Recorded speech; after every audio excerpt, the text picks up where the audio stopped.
Hello YouTube and welcome to the second episode in the Kizumonogatari reaction series.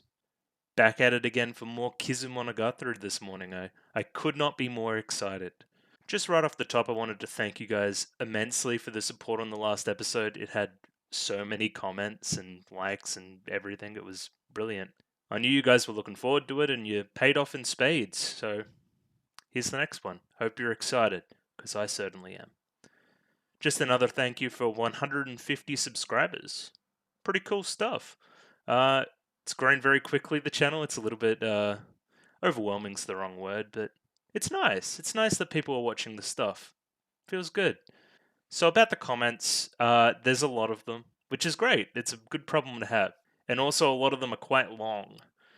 So I've done something like a comments summary here. A lot of them hit on similar points, so if I don't shout you out specifically, just know that I've read your comment and have incorporated it in my head. It's there, the knowledge is there, even if I don't address it in video form.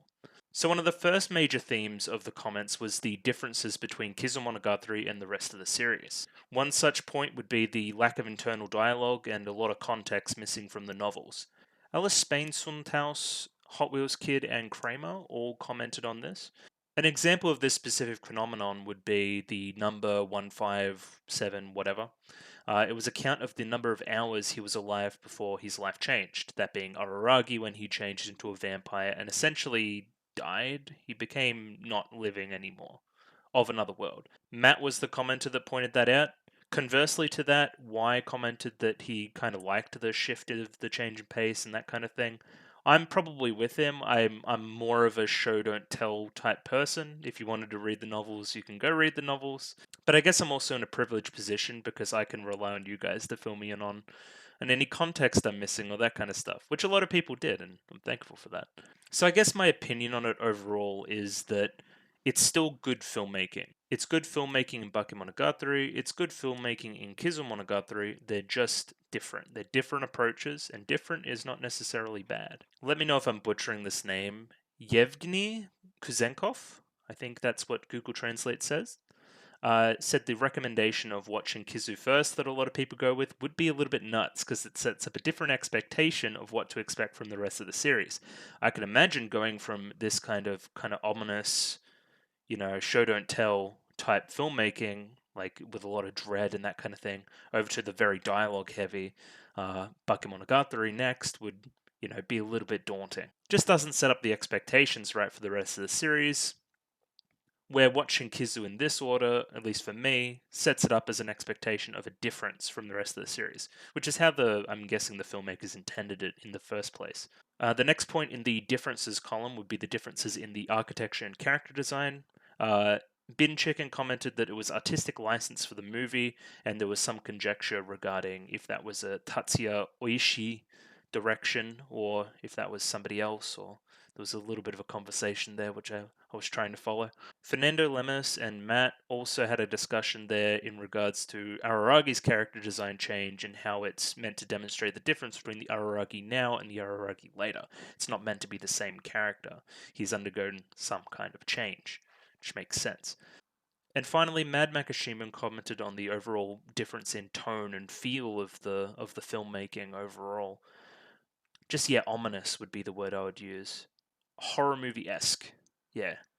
And again, I don't mind the differences. I think they're pretty cool, but I can understand both sides. Simon, I still don't know which one it is, commented on Hanakawa's boobs, which came up a number of times as well in the comments. Yeah, they were a little bit aggressive, I will say. Yeah, definitely a character design decision for sure. Something to the effect of Hanakawa fascination. Anyway, we can all get our jokes off. Next column would be the character stuff.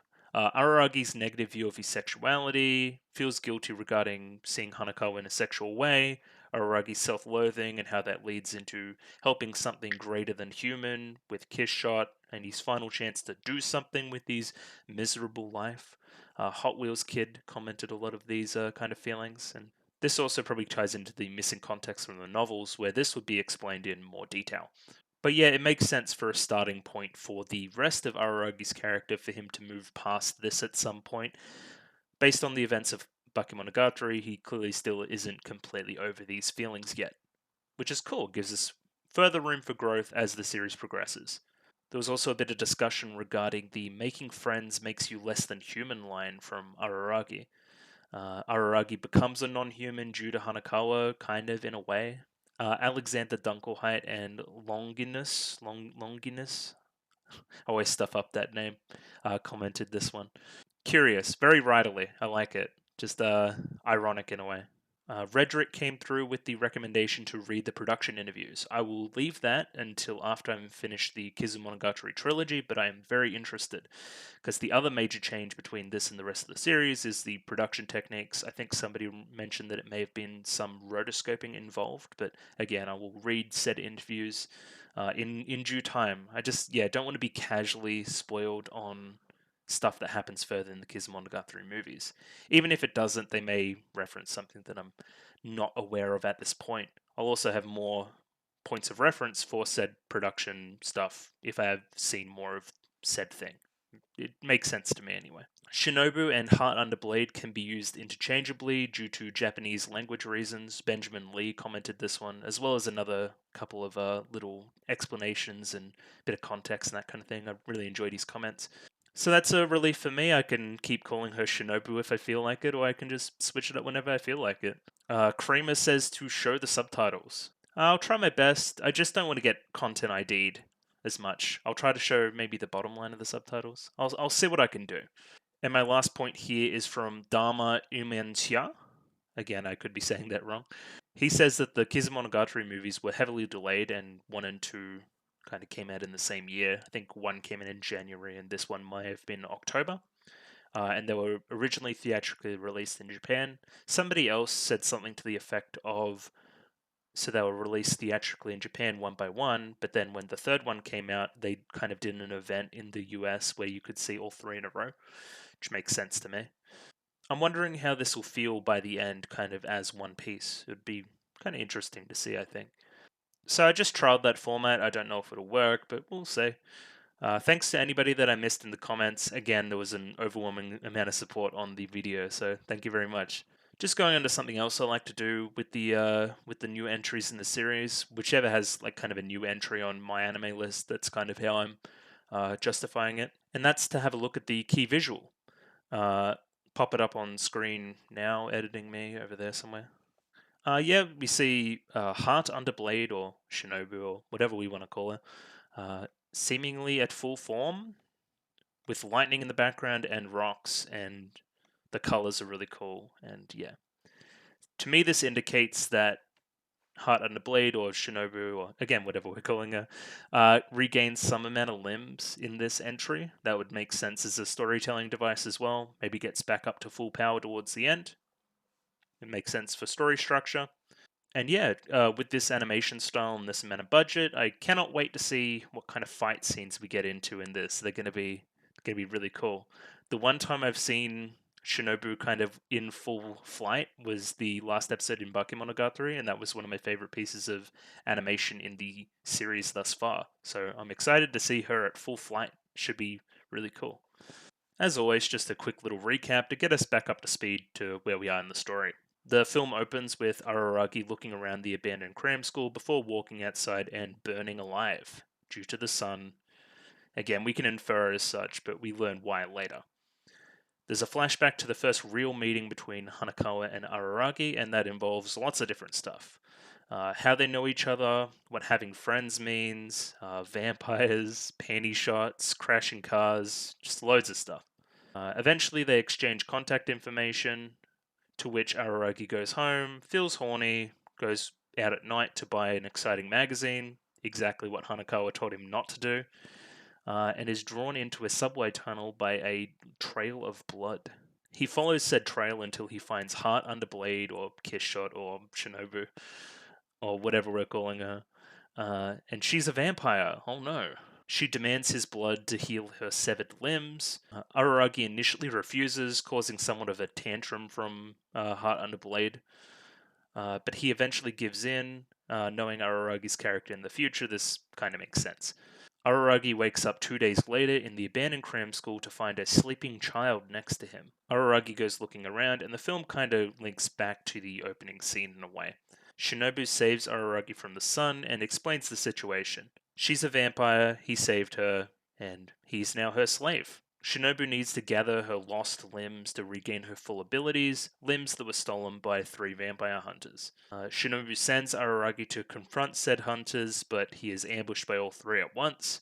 Araragi is saved by a familiar face in Oshino Meme, who is around for some reason, I guess, helping Araragi escape into the sewer. Again, it was unclear. They meet up with Shinobu at the abandoned cram school and devise a plan to mediate between the vampire hunters and the vampires. And it's kind of where we left off. Again, I'm speeding through a lot of it. It was an hour long, so there was a fair bit of context there I missed. And just some general predictions going forward. Hanakawa is going to get more involved with the story. That's just, we know that that happens. Shinobu should get back to some level of full strength based on the key visual. So that's going to be cool. And I think there's going to be fights. We've got these awesome character designs for these vampire hunters, and Shinobu's back to full strength, and Araragi's going to fight at some point, and Oshino Meme's awesome. So really looking forward to it. I think there should be fights in this. I'm going to be cheering for them. Just some show stuff before we jump right into Kizumonogatari 2, I guess we're calling it. If you like the video, consider liking the video. If you like the video and want to see more, subscribe to the channel. Up to 150 subscribers now, and it would make my day if you subscribe to the channel. Comment below what you thought about the episode, or movie in this case. Anything I can do to improve my presentation, or anything about my analysis, yeah, comment below. And I'm doing follow for follow on Twitter, so if you follow me on Twitter, I'll follow you back. I haven't been tweeting much lately, mostly because I haven't been watching much anime casually. Nothing that I don't want spoiled anyway. Oh, I will mention that somebody retweeted that a certain manga was getting a anime adaptation, and then I proceeded to start reading said manga. What was it called? Let me find the name for that. My Level 999 Love for Yamada-kun. So, yeah, I started reading that, and it's pretty good. I'm enjoying it. Only up to like chapter 30, though. But yeah, without any further ado, we're just going to jump right into Kizumonogatari 2. Got the episode up here ready to go. I just opened Kizumonogatari 1 and moved the frame to should fit the first line of subtitles. Should. I noticed that it was called Hot Blooded Arc as well. So Cold Blooded Arc, Hot Blooded Arc. Kind of makes sense there.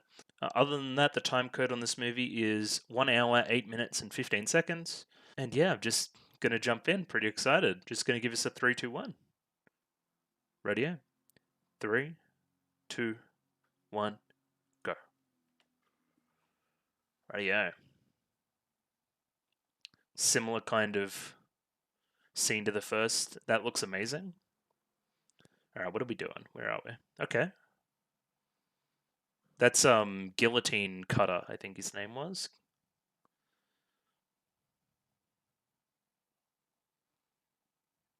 Yes, true.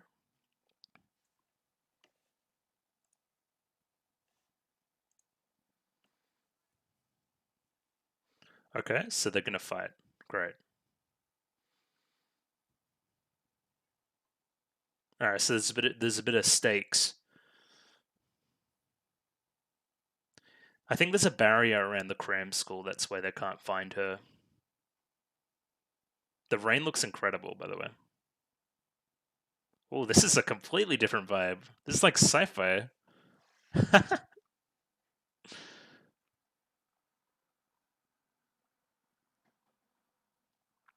Oh yeah, there was the part about the Morse code as well. It said SOS, so my suspicion was correct. Somebody commented that.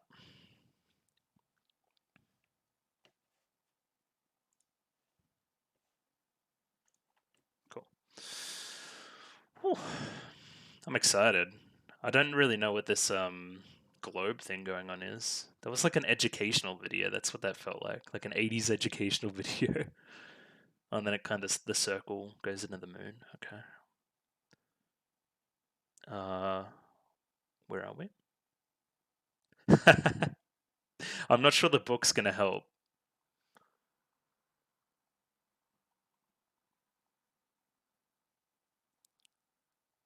Did that say baseball? Oh, is he gonna? Yeah, okay. Is he gonna throw stuff at them?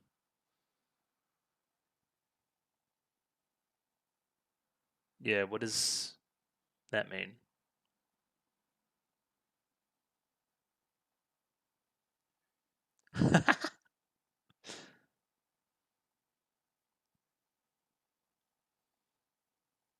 I mean, good point. I think.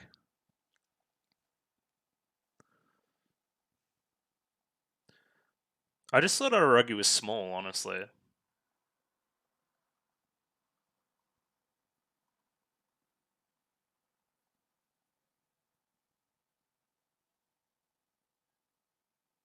I think that line was in the previous entry as well.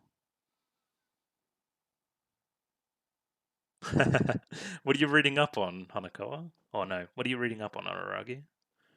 Says Hanakawa.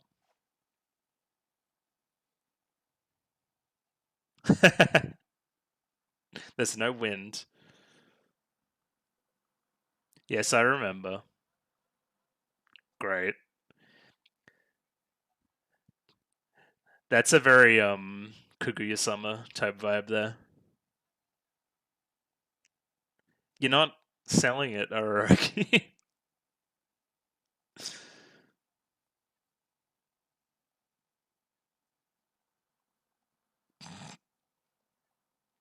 Oh, he is bright like pink. Why lie? Again, the music's great. I forgot to mention that in the intro. Great.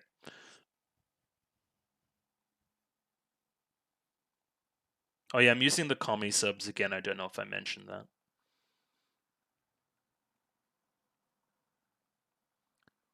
She's always out for a walk, isn't she? And then changes the subject. Yeah, okay.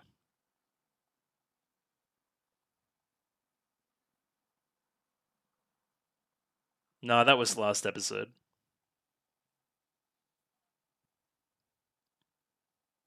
Oh, this shot's great. Like the massive wide.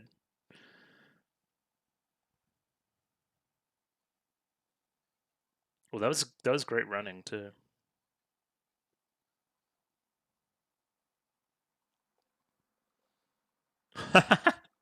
It's like a music video.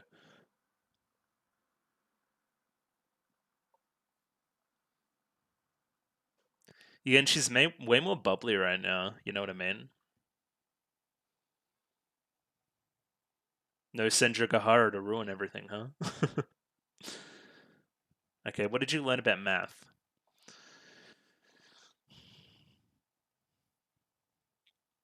Spain.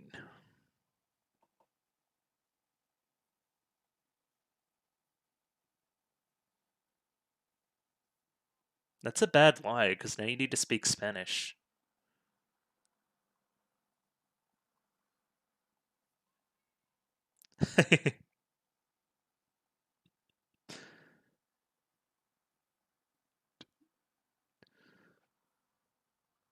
Yeah, intellectual duel with Hanakawa.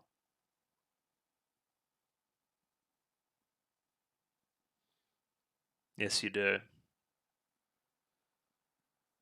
This music with like the background right now, like the ominous clouds, is kind of killing me.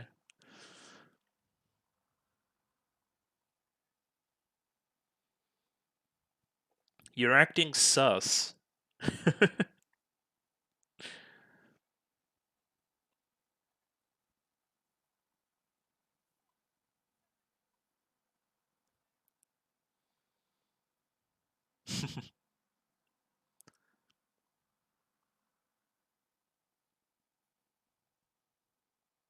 I've got no ideas.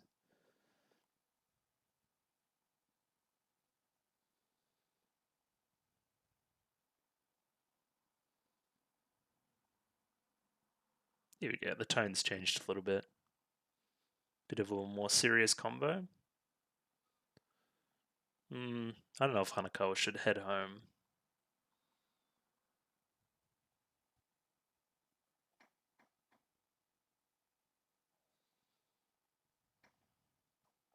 Yeah, with the vamps on the loose.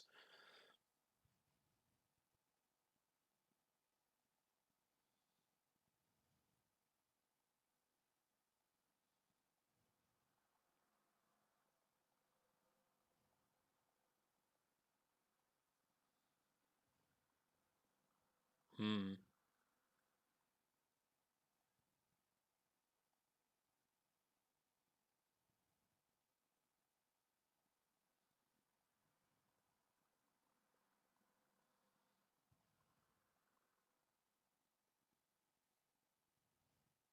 Ooh. Do you know what's going on, Shinobu? The breath here is nice.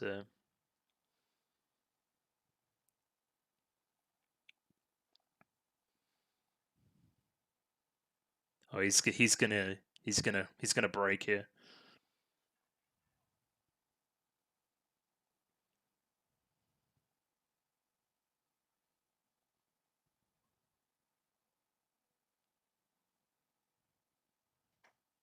Oh, you offend me. I mean, he's doing the right thing though.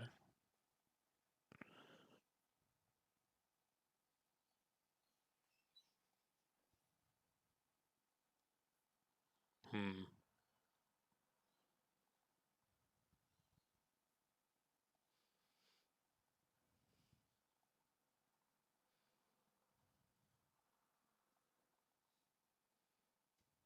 Hmm.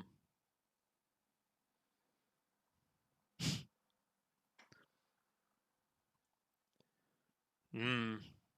Not those kind of assets. I don't think.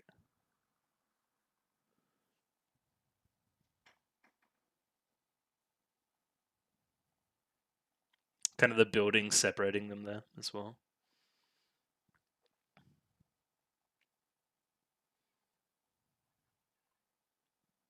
Hmm. Hmm. Well, I like that too.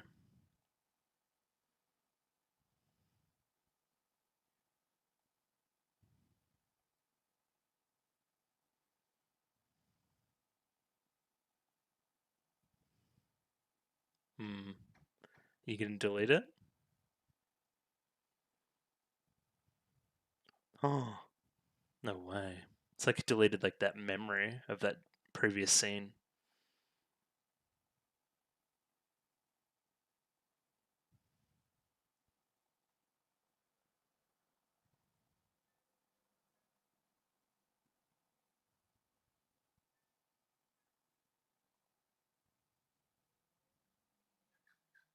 That's great too.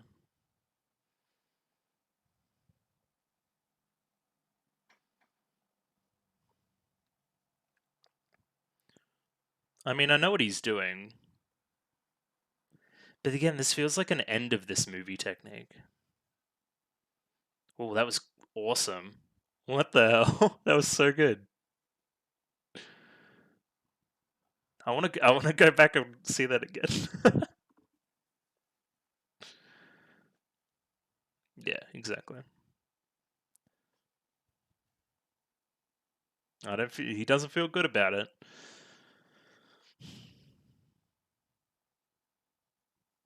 Have you?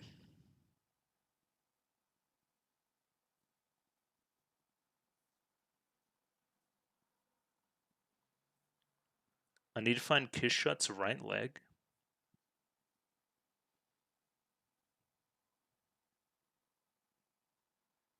Hmm. Okay, so a few days later. It's like a fighting game. It's awesome. The seemingly is at the school. All right, let's get a load of this. This should be really awesome. Yeah, he is pretty big actually. Now that I'm looking at him,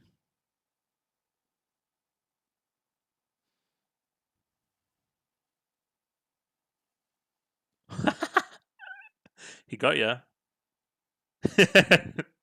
The sound effect is really good.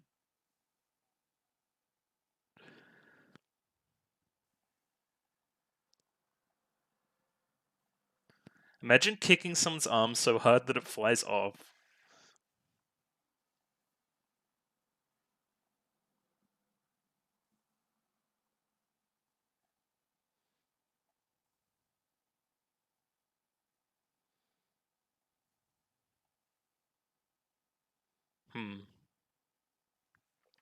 I think we saw some Japanese flags, so you could kind of like they're like getting rained on and that kind of thing, like last part, if you know what I mean.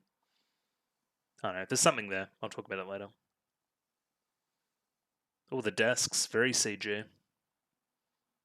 Oh, cool.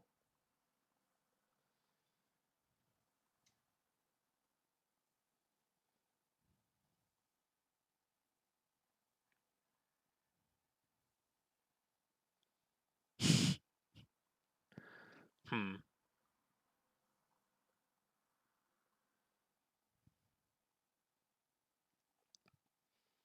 Here we go. This is more the horror movie vibes we got. Last part.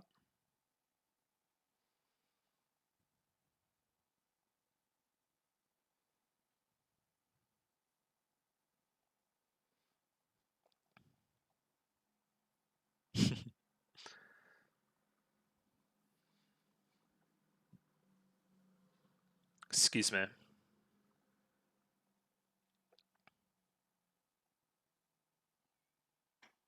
Oh, that's cool, but also kind of disgusting.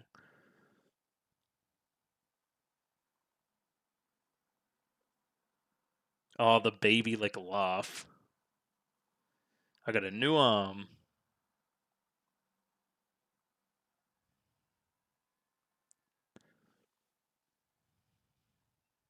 He's got a bit more of his like edge lord hair now, which is cool.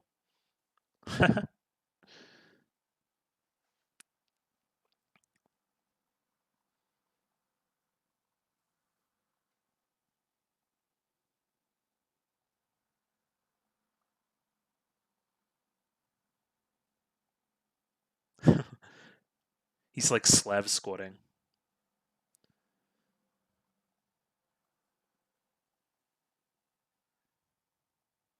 He doesn't seem that perturbed.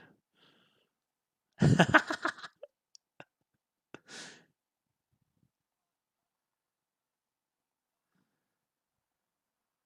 feel like I've seen this part before.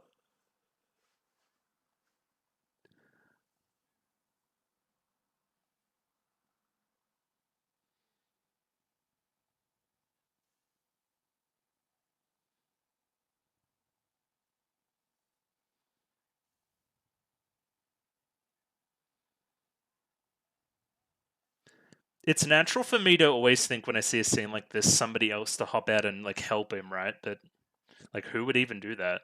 Oh, arms came back. Or he's kind of like running backwards like that. That was like cool, like on his hands and legs, but with his back to the floor.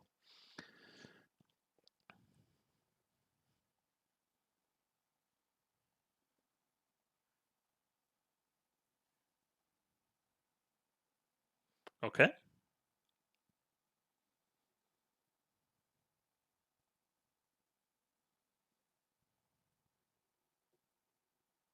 get a baseball. Well, then maybe like a shot put that he can throw like a baseball. Here we go. This is fun. It's like Twilight vibes off this.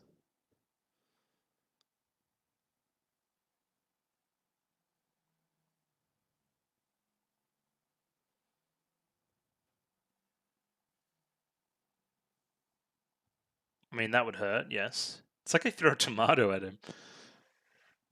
And the triple replay, too. Nice. Okay, was that actually a shot put? Does that mean you got him? Oh, he's like caved his like head in. Yeah, they look like shot puts.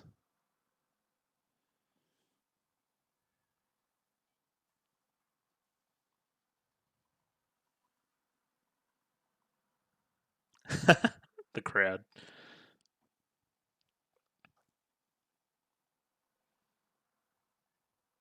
Dramaturgy.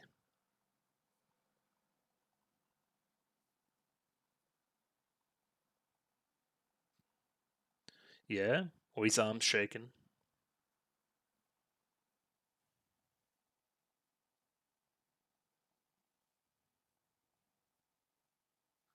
Mm.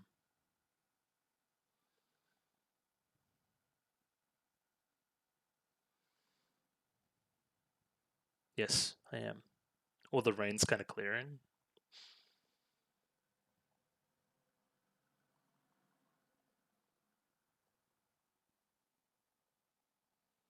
I still feel like there's something else has to drop here.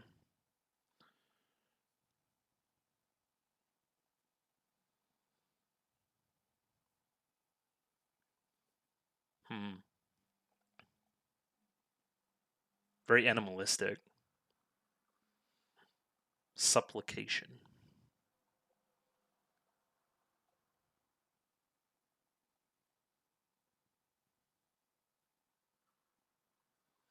Where? The flag there again. Good stuff. Symbol for the sun. Something like that, maybe.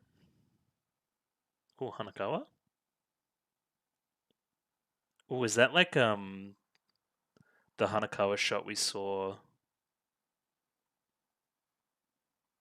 in the very first scene of the show? How much did she say?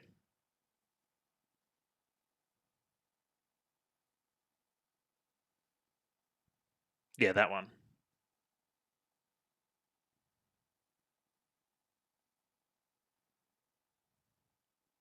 Hmm. Great. This is good. I like this. How could you even say that now? You were found. Oh, he's so edgy.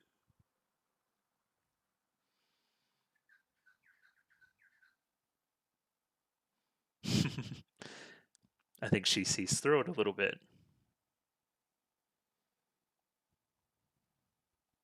Yeah, good.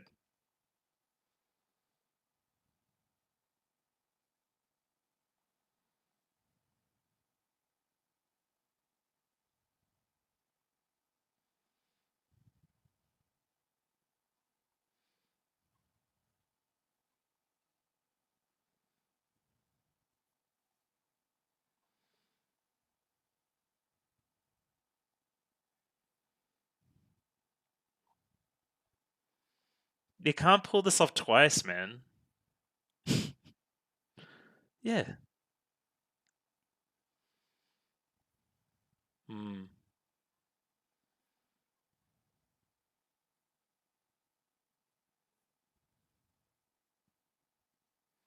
Yeah, before any of this happened, huh?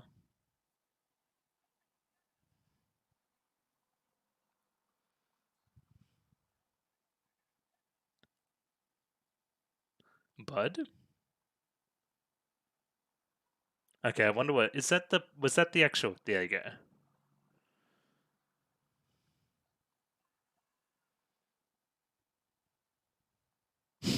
I was just horny. Here we go, great. Okay. I didn't expect that to actually work.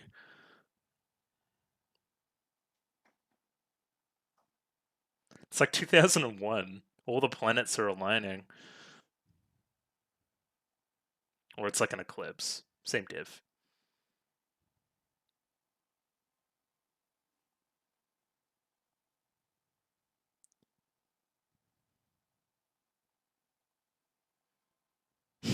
Great. Mm-hmm. Yep. Yes, I can.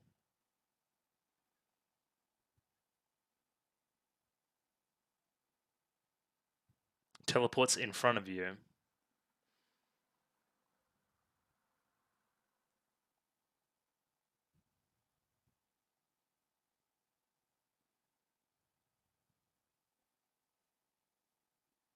Cool. Nice. Madison Square Garden?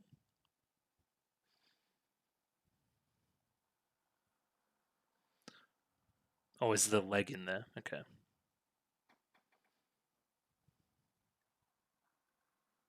Yeah.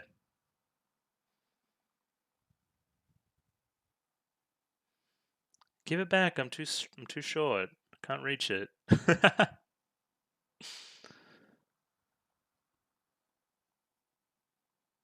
So how does this work?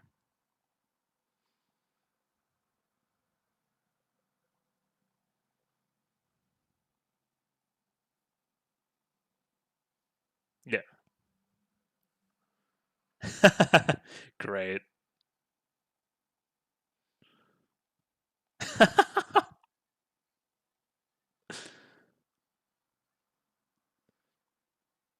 A picture of that picture of Shinobu with like the leg in her mouth is pretty good.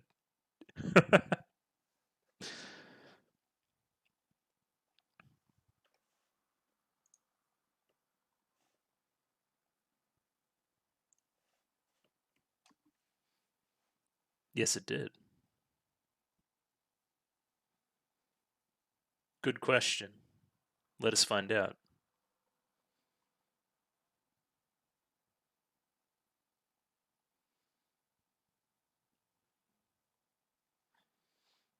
Okay. So there is a limit to it.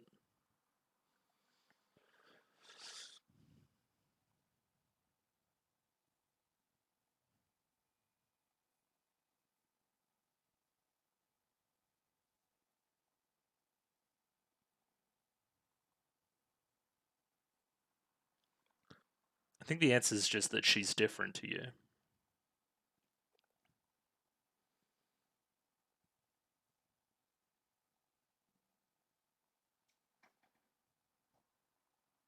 Hmm.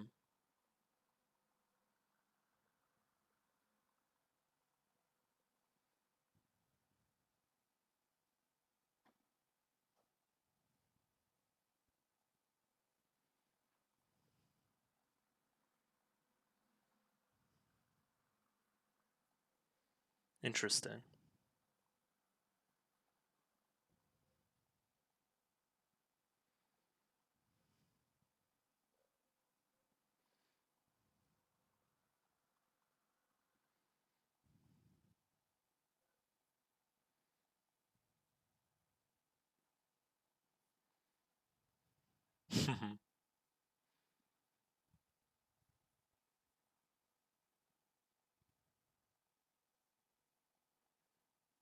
Thanks, big bro.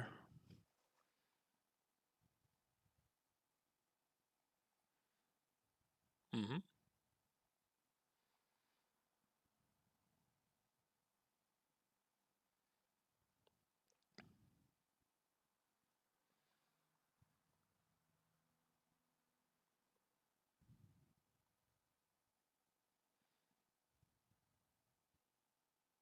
Araragi.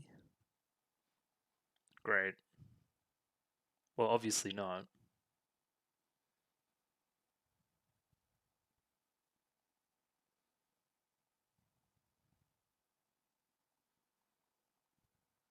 Hello. Yeah, I thought this might happen. Slightly older.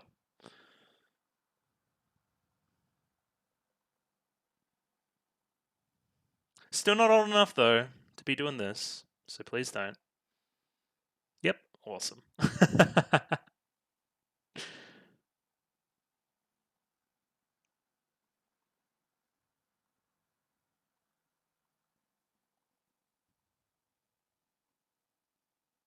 We need to get you some clothes.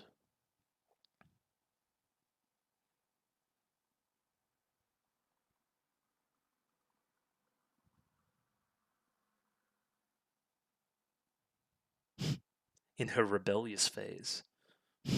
Great. Alright, how are you going to be involved now, Hanakawa?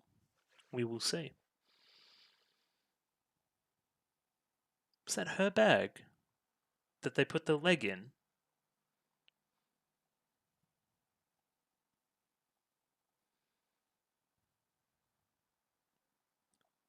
Hello? Yeah, she's got that cat face thing going on.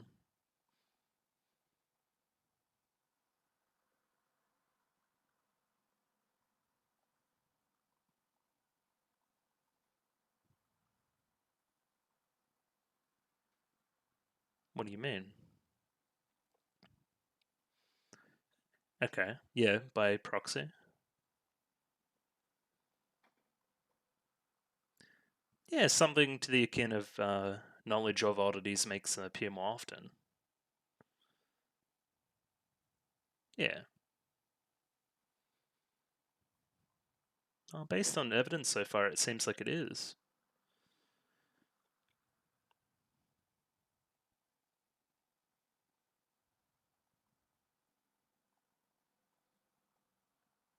Hmm.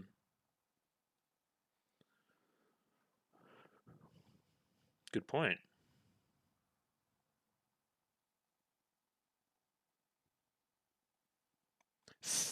Fate is a very interesting thing in the Bakemonogatari kind of mythos, or Monogatari series, I should say.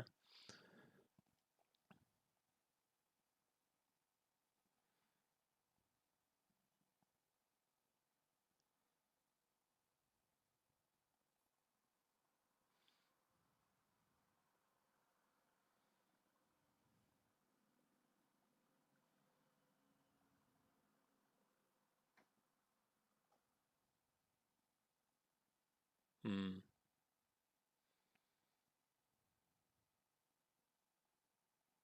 What do you want to escape? Interesting.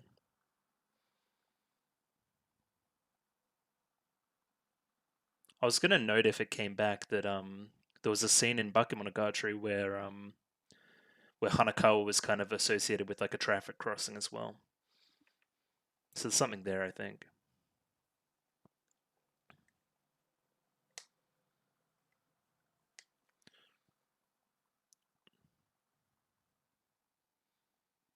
Clothes. Why should he change? He looks cool.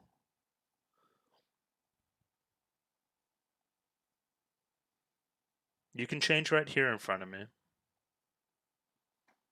Oh, sexy Araragi.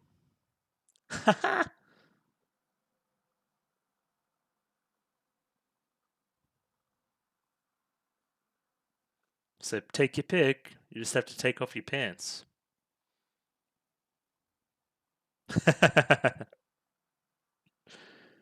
Ooh, time for a bit of man service. Hell yeah. Ooh, oh, I'm a hot vampire boy. Yes.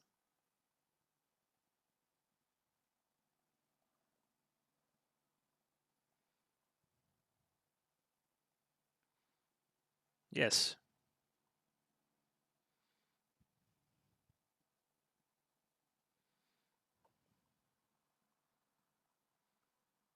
Mm. The music's fun too.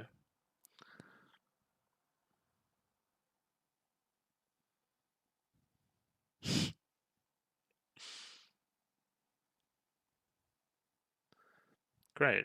All right, back to sleep. Thank you, exposition machine. Excuse me while I touch your abs. Oh, he loves it.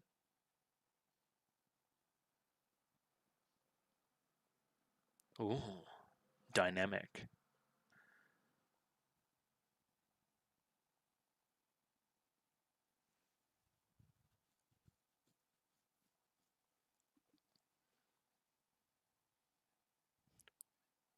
Great.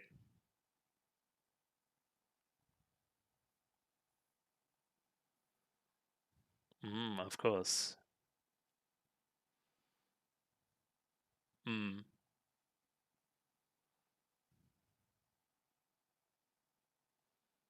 But didn't he need to change underwear? You still happy about that? I'm sexy.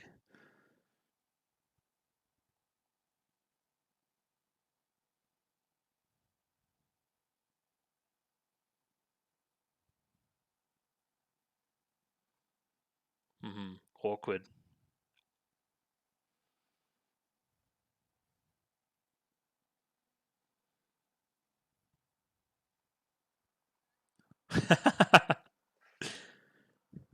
Oh, this guy thinks he's cool.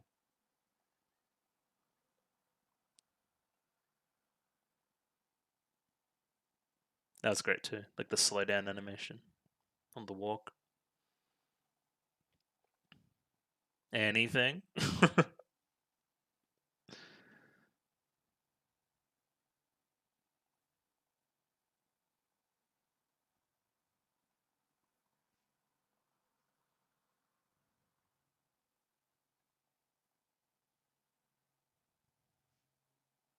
Is this the cram school? Yeah, it's the cram school. Of course it is. There seems to be infinite desks whenever we're there in Monogatari. Baki Monogatari, I should say. Oh, it's in a. No, don't look in there.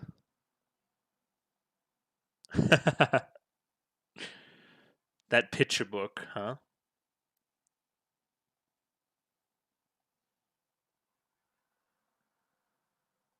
Didn't he say something earlier about not being a pervert or something?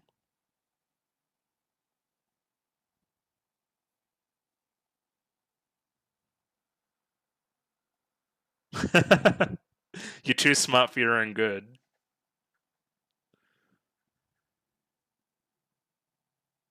Something about glasses girls. I mean, I agree. Versus episode? Hmm. Maybe one that's human, one that's half and half, and one that's a vampire.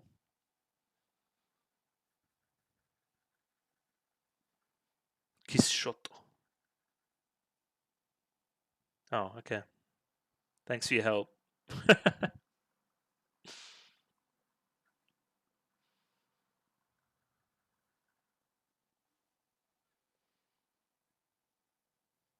That's how I remember as well. That's gross. The eye. Oh my goodness.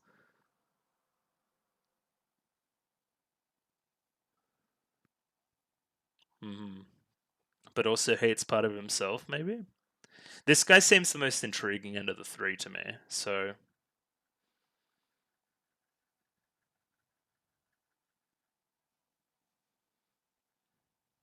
vampire half.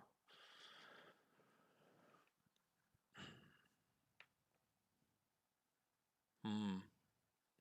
Couldn't you argue that Araragi is something similar?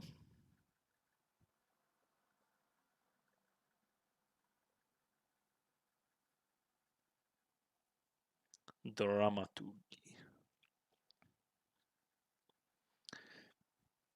Yeah, I hope this guy isn't a pushover. I hope he's like cool. Episodes like a weird name too.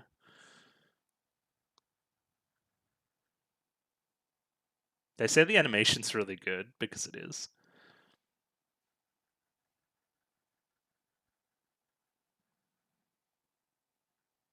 Hmm.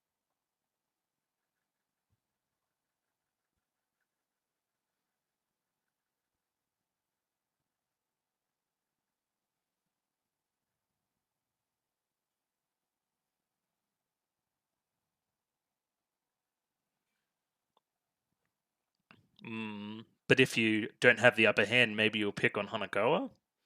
Something like that?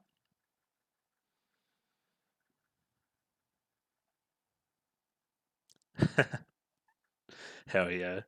This guy's like my favorite type of character. My favorite type of villain.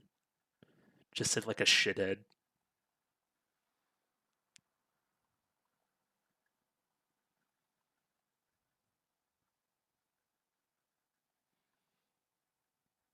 Great. I'm excited. Again, the music choices and the choice of effects in the sound effects in last fight. It's undercutting it a little bit. It's interesting. That was great. Where is he? Oh, teleports behind you?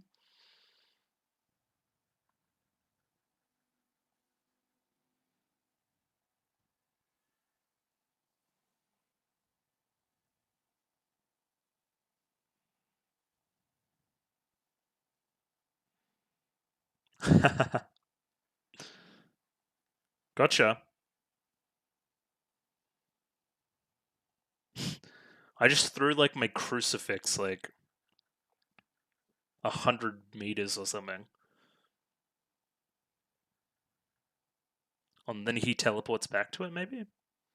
And keeps going? Yes, I understand the imagery. Excuse me for the old burping situation too.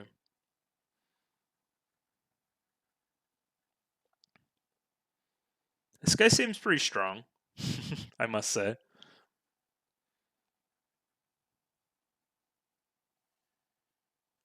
And that was great too.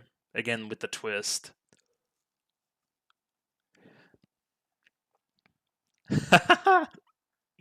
So it's seemingly going the same way as last time,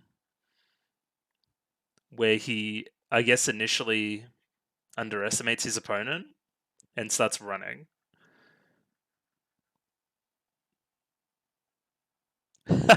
Yeah, keep repeating that. That's funny.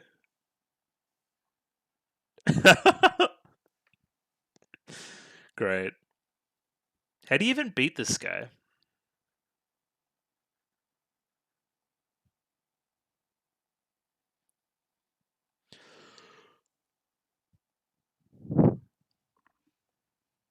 Hmm. Yes, you should not be here, Hanakawa.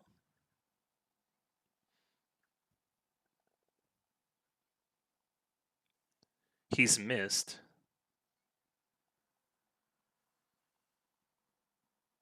Oh, Hanakawa's dead. I can't believe Hanakawa's dead. Oh my god. Well, I mean, she doesn't die, right? Or this is like a dream or something. That's pretty gross, though. Just a pile of intestines. Oh, that's okay. Hmm.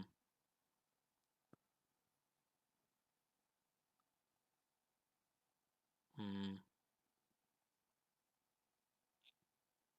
He's just missed. Hmm.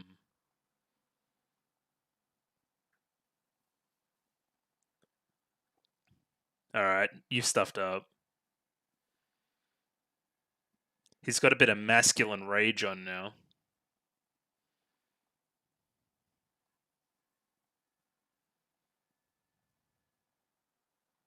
Or to the stadium? This will be sick if it is. Yes! Fight on the football pitch. Oh, dude, he looks like Goku. I hope the ground stuff don't see this.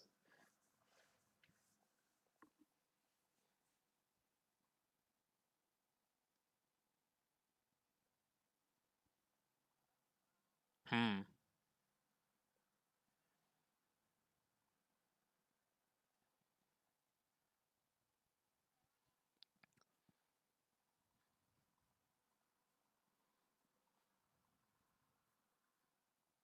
Hmm.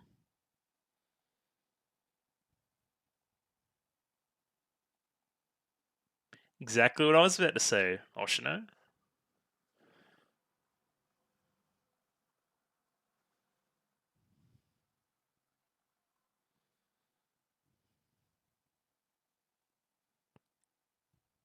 No, something very bad happened.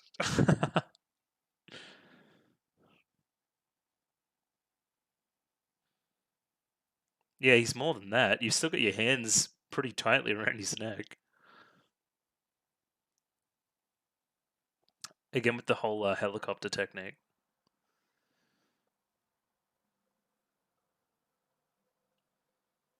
Hanako was dead. I can't believe Hanako was dead. Oh, that was great. Those cuts are great.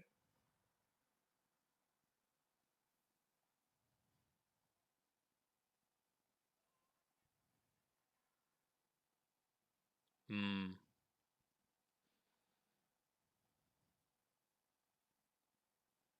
Hmm. Okay, I'll pay it.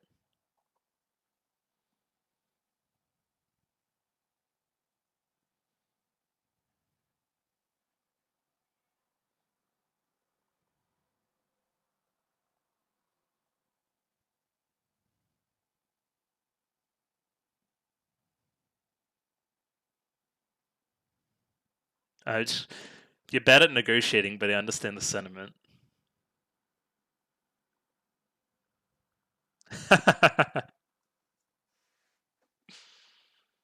Great.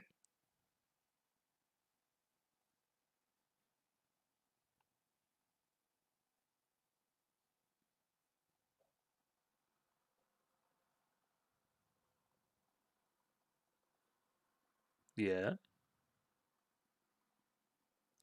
Great. Oh, it's no. Ooh. Okay, I thought he was going to do the same thing again. Maybe he is still. Immortal blood transfusion?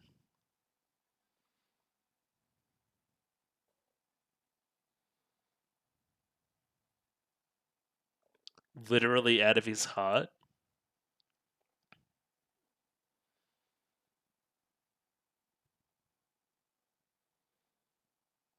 Gonna need a new uniform though.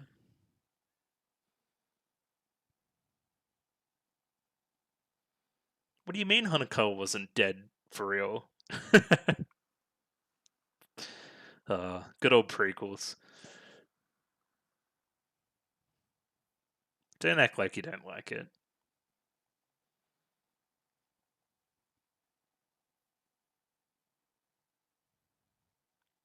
Yeah, you're pretty crazy, bro. I also ruined the clothes you gave me. But anyway. Oh, the crows are back. How do they find out where the next limb is then? Oh, did she already have the next limb? Mm-hmm. Yep. Like a field of wheat.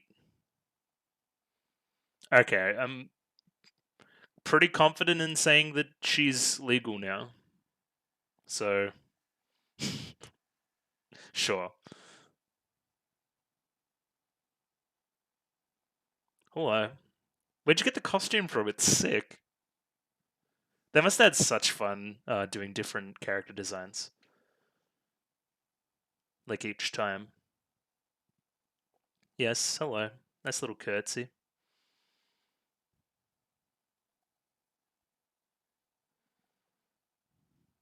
Mm-hmm.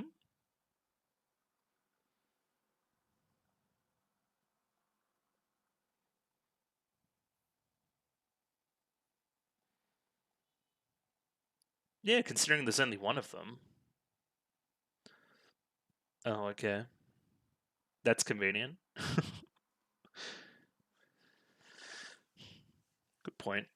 Immortality is not the same thing as fighting power.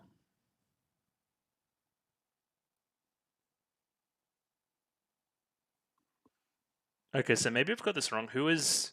Okay, so that's Guillotine Cutter. So first goes Dramaturgy episode Guillotine Cutter. Is he a human? Hmm. Somebody said something to do with the light in the background as well in one of the comments.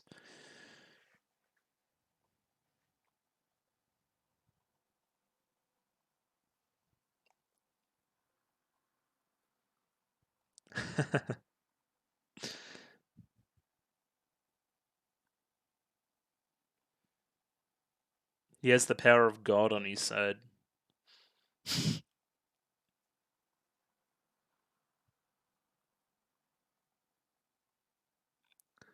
A professional.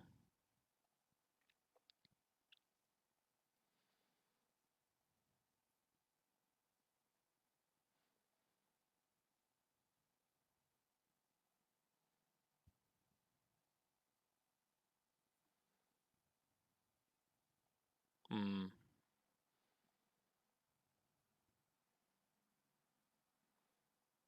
Again, this whole scale, right, and moving up the scale. That CG was that. That looked really good. Again, hello, alive Hanakawa.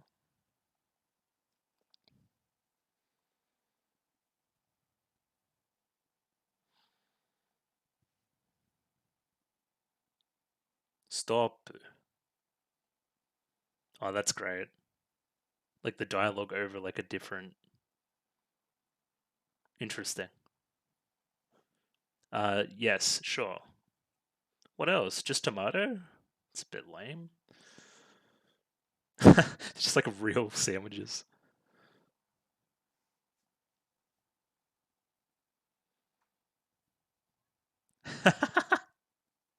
Coca-Cola.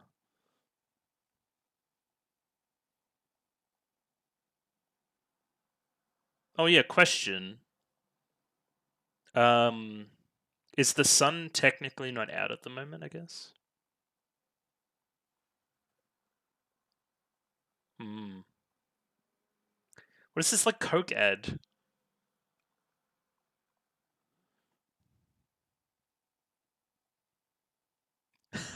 It's seriously like a Coke ad.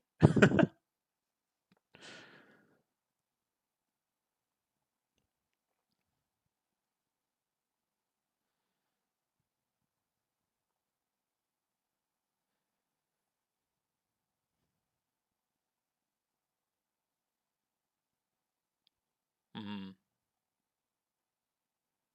Yeah, I want to drink your blood or whatever. Yes.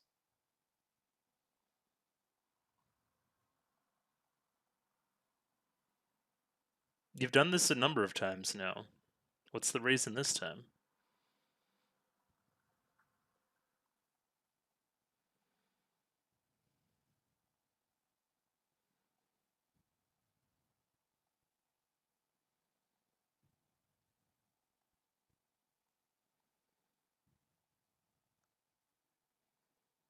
Hmm.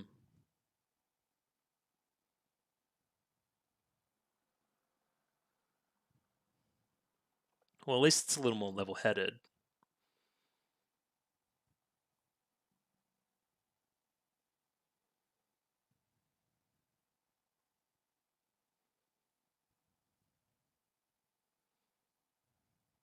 Hmm. I think I'm starting to get it a little bit. The story feels a little bit quick without the stuff in his head that was probably in the novels.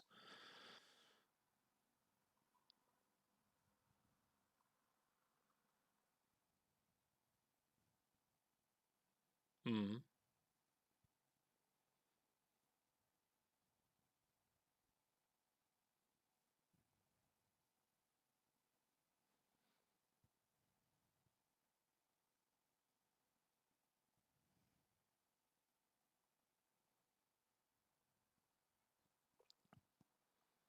Yes. How do you look at it?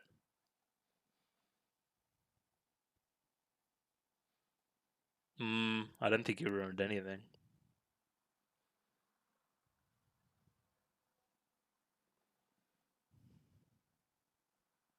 The music is really good. It's like if you like JRPG vibes of this.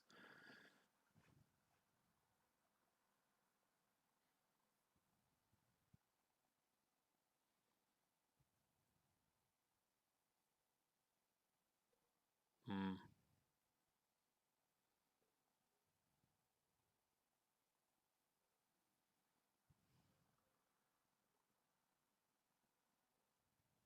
Yeah.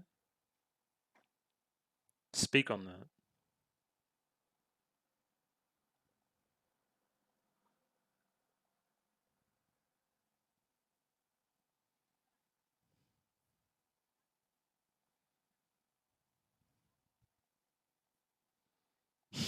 Yeah.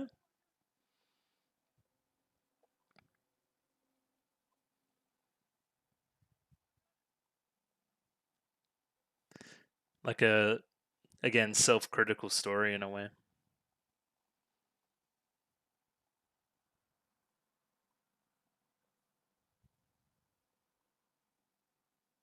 Hmm.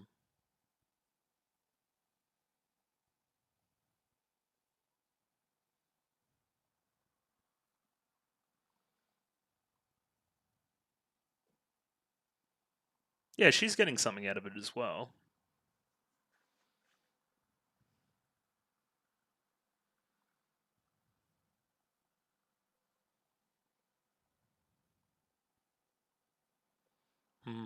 I don't believe that, though.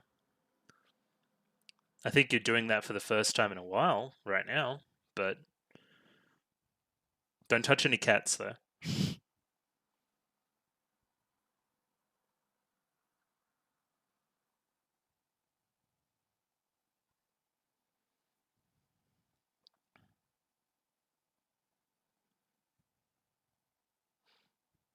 Hmm.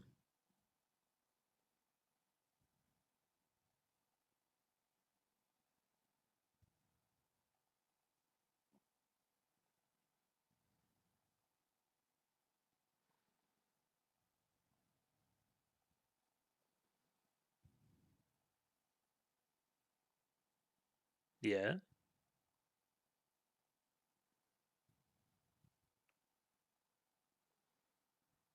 Interesting.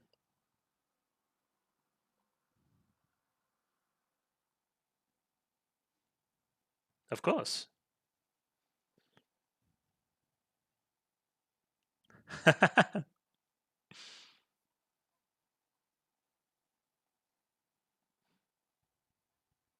Almost, huh?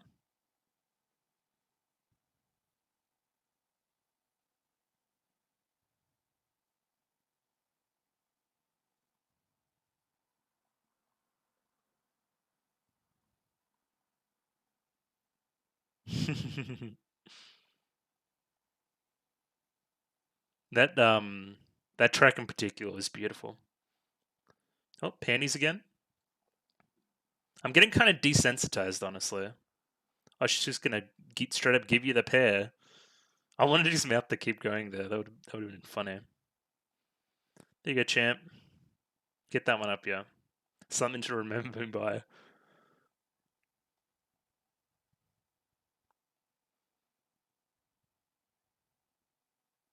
Yes, he does. Man, I'm dead.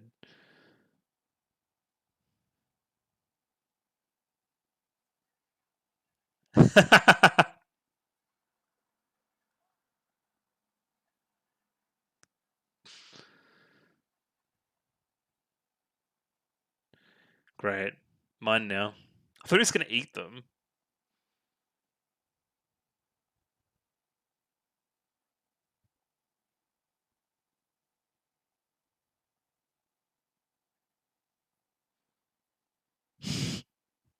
I agree.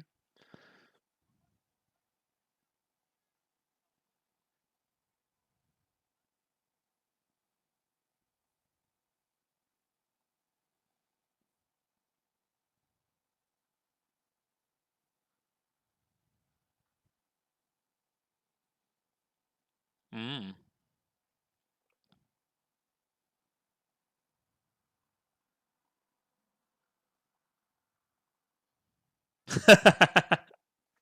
Stop talking. Stop talking all that shit. Is this the savior part?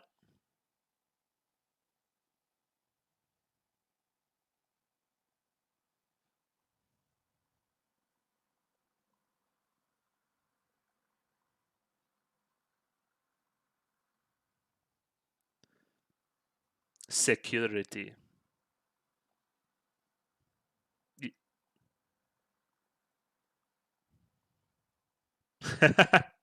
Some motivational speech. Did you need to shout that?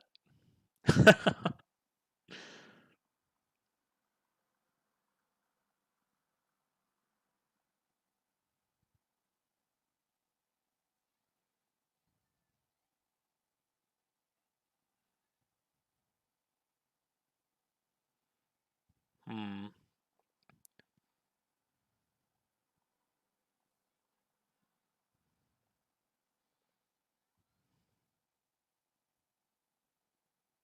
Interesting. If she doesn't come back in the next one, or at all in the story, it's a very, very interesting kind of meta decision.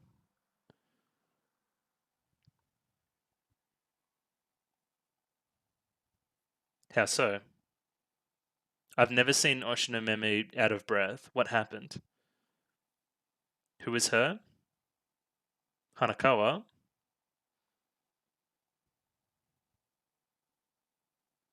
Or Shinobu?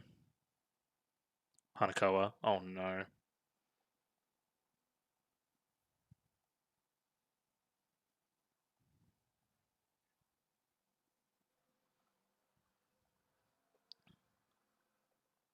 There's that line from the preview last time. Okay, interesting.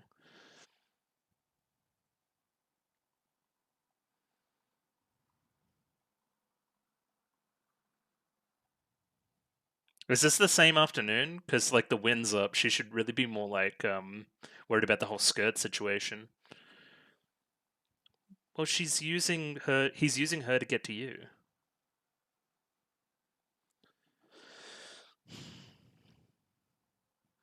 I feel like I recognize the voice here.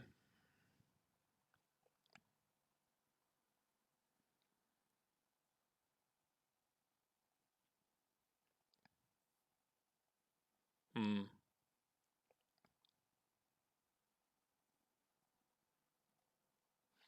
Interesting that we're going through like the scale of like compassion, if you know what I mean. Because you saw the first guy, he was very he like supplicated, right? Then the next one was just kind of a little shit, and then this guy seems like the most evil, but he's the most human. You know what I mean?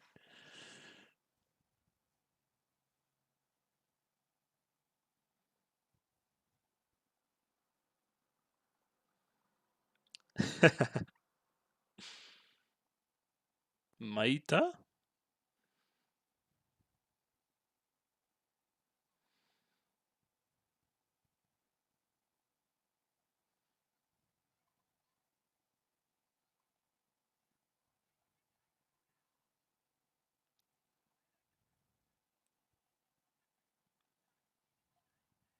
Like he's just laughing the whole time. Uh, what just happened? Oh, is that how fast he was moving? Oh, what is this? What are these tentacle powers?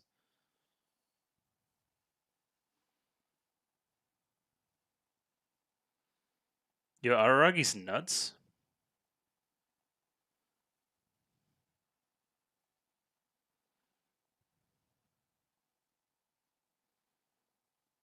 Oh, the tree. It's like a music video. Great. That's like 2001. Oh, TV's off.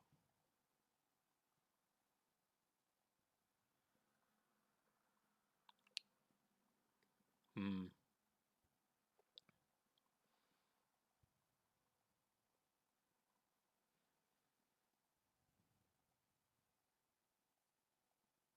Yeah, no, I've become have you guys seen Everything Everywhere All at Once? He's got kind of like the noodle fingers going on. No longer a human, huh? There's that flag again. No red in it. No sun. I wonder how close we are to the end.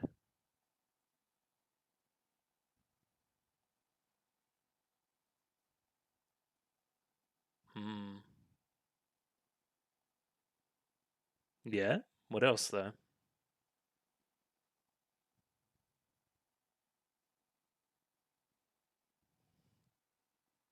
I mean, it's beautiful, but there's not much happening on screen. They forgot the rest of the film.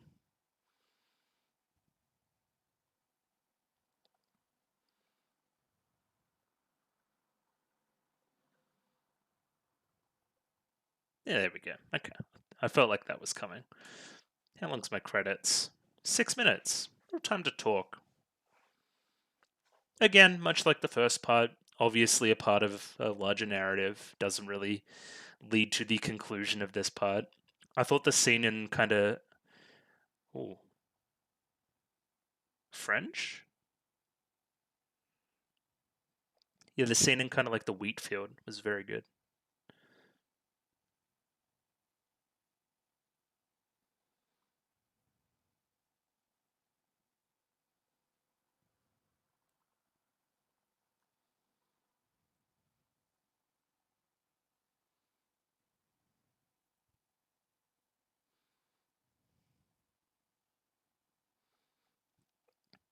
Yeah, this ending's kind of Evangelion vibes, like this song.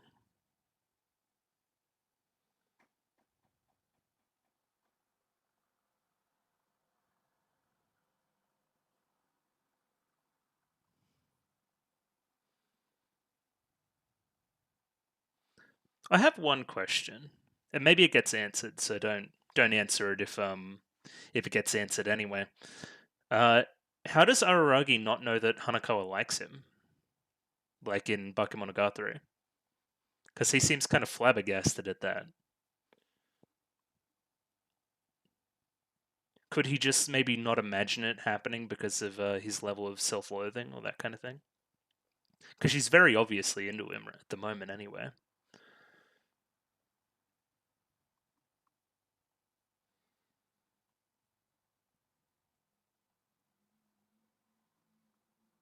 So there was the conversation there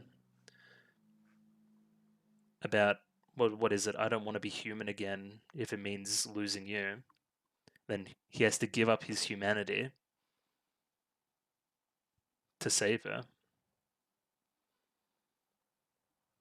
I wonder where we go now, because all three of the vampire hunters are dead. So I wonder who we fight, if anybody, in the last portion there.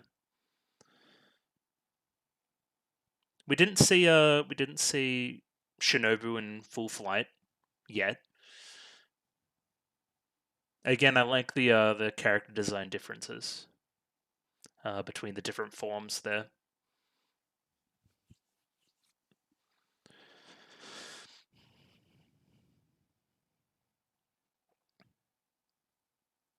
But I think I'll reiterate one of my points from earlier in the reaction. It feels a little bit fast, I think, right? Like we're missing parts. Parts that would probably make certain other things hit harder.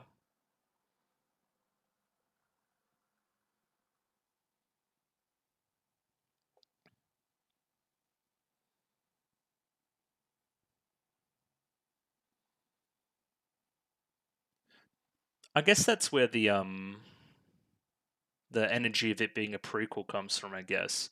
Because one of my criticisms, I guess, is we don't have enough scenes between uh, Hanakawa and Araragi to kind of build up to these climactic moments in Kizumonogatari 2.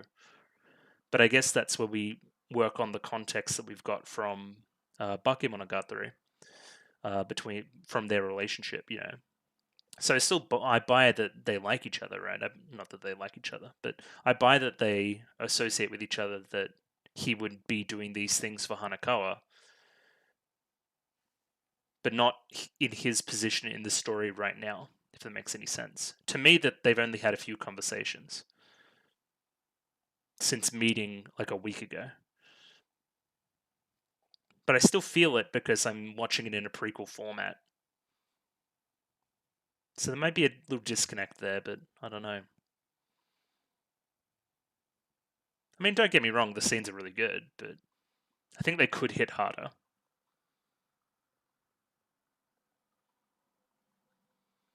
Also, yeah, we got the prequel classic of, oh no, Hanako was dead. It's like, no, she's not. Because it's a prequel, we know that, and it doesn't have as much emotional punch. I guess the revelations of that scene are more around like him using the blood directly from his heart on her. Like that's, I guess, the more poignant part than, oh my god, she's dead. Oh, now she's alive. Like, of course she is. Anyway, little preview. Yes, love a little preview. Yes. Okay.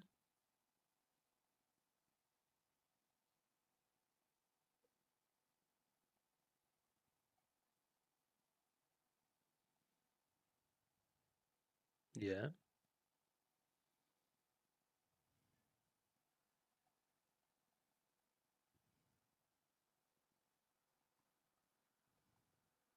I mean, that's also true. Interesting.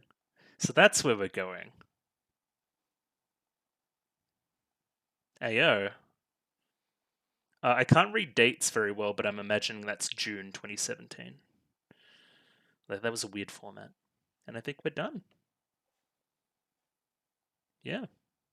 Let's jump in for a little bit of analysis. I don't know how long we'll have, but we'll give it a go. Yeah, so I kind of said my piece about it a little bit in the ending, but yeah, this was a great movie. Just not sure it was as good as the first one. I guess a lot of the elements were less surprising, like the stellar production. That's obviously stayed. Even probably more so here now that I'm thinking about it. There was a number of shots that really wowed me from an animation perspective, especially in the 2D department this time.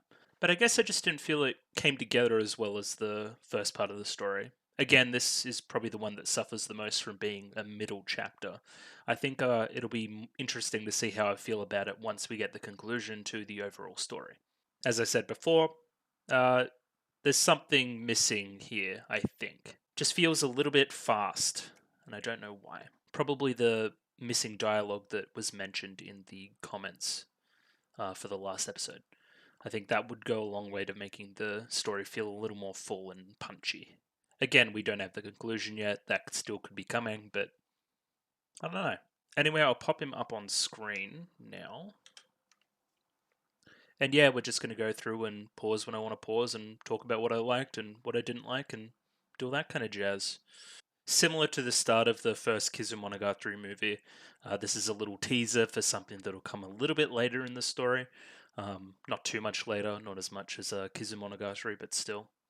And one thing I just didn't, I guess, pick up last movie or this movie until it's explained is that guy's huge. I didn't realize that. I just thought Araragi was kind of small, but that's he's like twice his size, like easily. Something that I think I'll talk about a number of times through this portion is the differences between the three vampire hunters and how it kind of mirrors the movement of Araragi from human to monster. So in the first movie, he becomes the kin of Kishot, Heart Under Blade. Again, I'm just call her Shinobu. I'm gonna call her Shinobu. This is the movie where that change starts to actually occur, if that makes any sense. From human to vampire to monster. So the first reflection of that we see is with the first vampire hunter, Dramaturgy, I think his name is. I've gotten that wrong in the past and I apologize. I thought Dramaturgy was the name of their group, but apparently it's the name of this singular character. He is the most reasonable out of the three, right? Has the most honor, I guess, but is conversely the vampire out of the three. There's a vampire, there's a half vampire, and a human. And he's the one that demonstrates the most human qualities. Where the monstrous one, right at the end, the one that steals away Hanakawa and threatens to kill her, he's the one that is human but is subsequently the least human based on his actions. It's interesting. And again, mirrored through Araragi's change from human to monster. I think a commenter mentioned something about the light in the background when these three characters were first introduced, and yeah, I see what they're saying now. I guess. Yeah, so interesting. I'll probably talk about it a number of times, but this is yeah, that's the basis of my little theory there, I guess. So I don't know what the relevance there behind this one being called the Hot Blooded arc. I can't really think of a connection there right off the top of my head. But this intro is kind of wild. I said it gave me like 80s educational video vibes, and very different from the first opening. This one's kind of sci-fi, which doesn't really match the rest of the show, but I digress. Interesting. Yeah, we kind of see this versus thing as well, right? Which comes up a number of times when he's versing the various members of the vampire hunters. This is a great opening to to the film proper, I guess. He's reading various books on how to fight because he may have the vampire powers, but doesn't know how to fight yet. And he uses one of these what is it, Aikido techniques to take down dramaturgy. Didn't work eventually, but you know, the baseball did. So reading these books did help. And Hanakawa spots him, you know, just reading by himself on the dock in the streetlight. Comes over to say hi. We, of course, know the dramatic implications of Hanakawa's walks. She is walking to get away from her family situation, which is tragic. And yeah, they kind of have one of their patented, I don't know what you would call it, like 10-minute conversation. And yeah, they cover a number of different topics, and I'll pause it when I find interesting stuff. But yeah, Hanakawa's presence is she's basically the main. This is her movie, if that makes any sense, right? As well as Araragi's. They're the two characters that really matter. Where I think the third is probably going to be where we see more of a Shinobu focus, but we'll get to that. So one, that's a lie, and we later find out that it is a lie. And two, yeah, Hanakawa's got a bit of a teasing tone here. I think I mentioned that it's not like the Hanakawa we know in Bakemonogatari, considering that she's facing, a lot more stress. She's a lot more depressed at what's been going on in Bakemonogatari based on what's happened here. But again, I think we know that by now. I like the thing they're doing with the character design in Kizu. They got like the cat mouth going on a lot. It's cute. Again, bubbly. She's very bubbly. So we kind of have this scene separated into two parts, and I want to see if it's separated here as well. Yes, it is. Um, because there's the dramatic part, which is starting now, and then there's all the jokes before about Spanish and saving bullying and whatever else they were talking about. But yeah, the tone shifts here, and I was wondering if it was delineated there, and it is. Hanakawa suggests that she wants to run into the vampire, which causes some ire from Araragi, considering the danger that she would put herself in and that he is the vampire and all these emotions start rising and that kind of thing, right? They do a nice build up here. They zoom in on the teeth. I think there's some color changes here. Let me see if I can find them. Yeah, bit of camera shake and then this, right? Great. So yeah, you feel the tension building up, like the deep breaths. He's gonna outburst. And here's where Araragi is, being intentionally dishonest in an attempt to drive Hanakawa away to kind of save her in a way, right? She doesn't know what she's getting into. She doesn't need to know what she's getting into. Let's be purposefully mean, right? So she goes away and saves herself. It's the ultimate self-sacrifice in a way, right? Which is, it's Araragi's deal. Interesting technique too, kind of the camera distancing from these two characters continuously. That's what we're kind of cutting back to here. Just as he kind of gets more and more mean, more and more distant from like the human conversation, potentially being a little monstrous, blah blah blah blah blah. It also sets up kind of the direction that we see Hanakawa run in that fabulous shot that I may frame by frame, I think. Also, I don't really know the Japanese, but Hanakawa doesn't know what he means by assets, which is kind of funny. Like this face here, like the eyebrows, right? Does a lot for it. She's very blushed in this character design too, pretty constantly, which is interesting. And yeah, of course, the kind of frame split like that is a great technique as well. Kind of the film roll before it, like a cut in the film. What does that mean in context with this? I don't know, but it's interesting, right? It evokes the effect. Is this the moment that she kind of breaks? It's like, oh, is he being mean on purpose? Is he not being mean on purpose? This one really stung, right? And it's the one that causes her to run. No, it was more the deletion of the number that was the impetus to run away. And here's this technique here as well. This was great. This is the scene from the first part, the first movie, and we're kind of reinterpreting it a little bit, right? Where she looks back at Araragi and Aragi's disinterested. He looks pissed off, right? Big long panning shot. I've got it on 2 times speed, but yeah, it's a very long shot. And here it is. So we kind of had a tracking, kind of a dolly even before then. Then, oh, the smear there. Nice.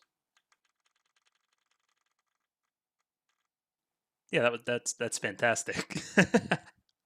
Yeah, it's very good animation, and it's now looking back on it, that's probably a pretty impactful scene.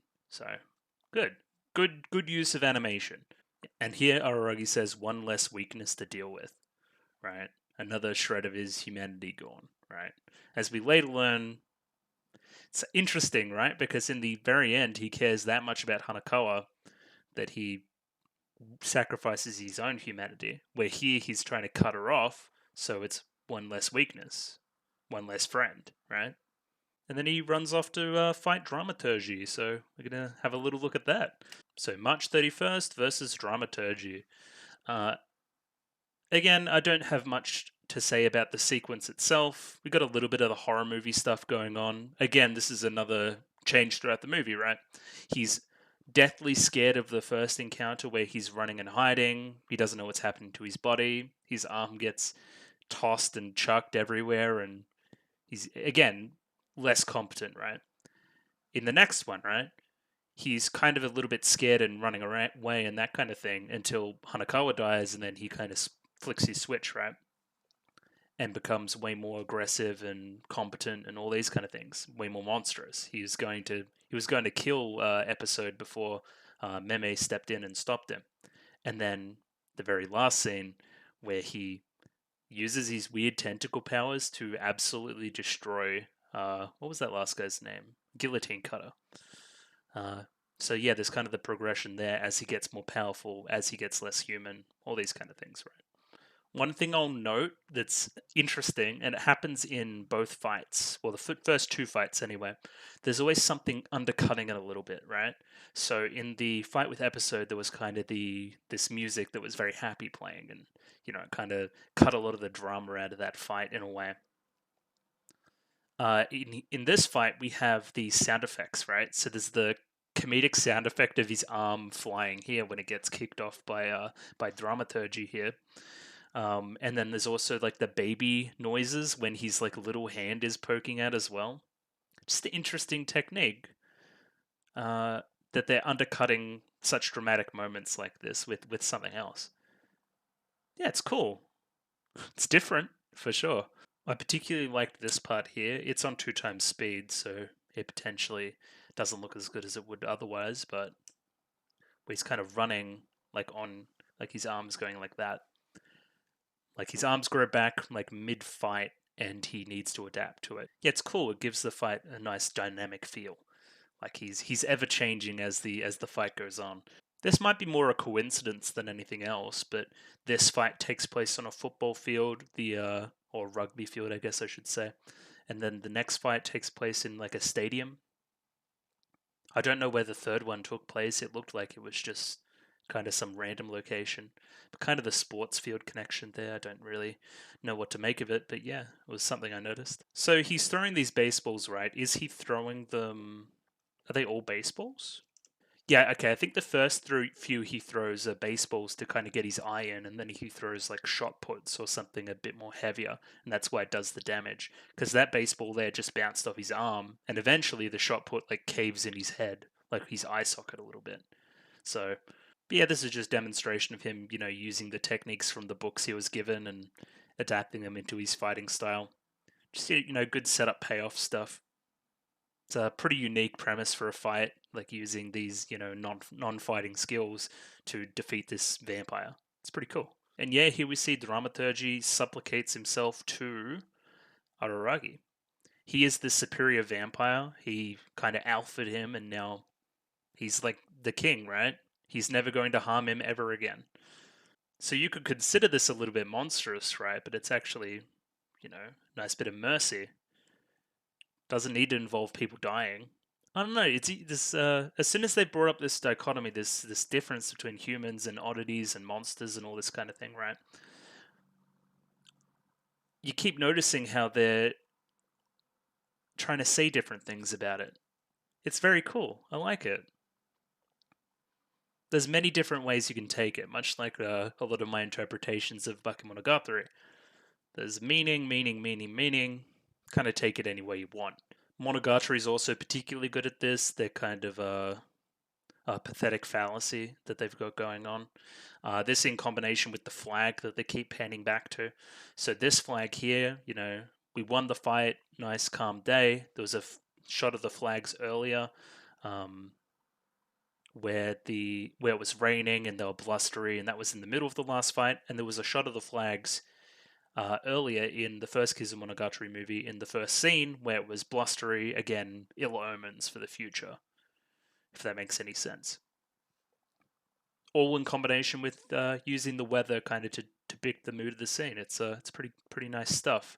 I think there's one later where it's a shot of the Japanese flag and kind of the sun is darkened in it. It's kind of the red circle is a bit blacker.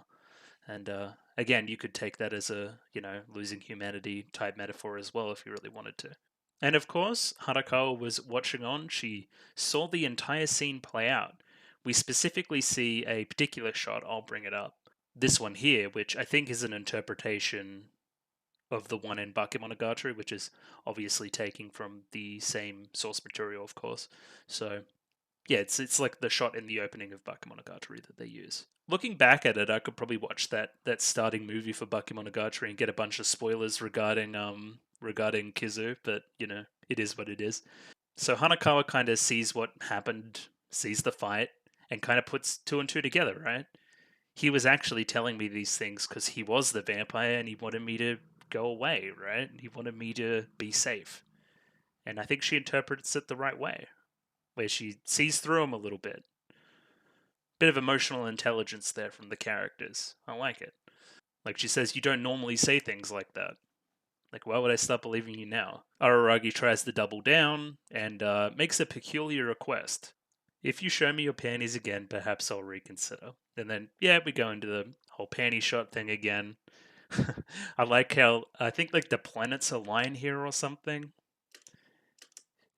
How dramatic it is. It's got the whole the whole 2001 music going on. It's a pretty funny parody. Yeah, and then you could kind of contrast this shot here where they're closer together on the wide with the one where they were separated earlier. It's good filmmaking, good stuff.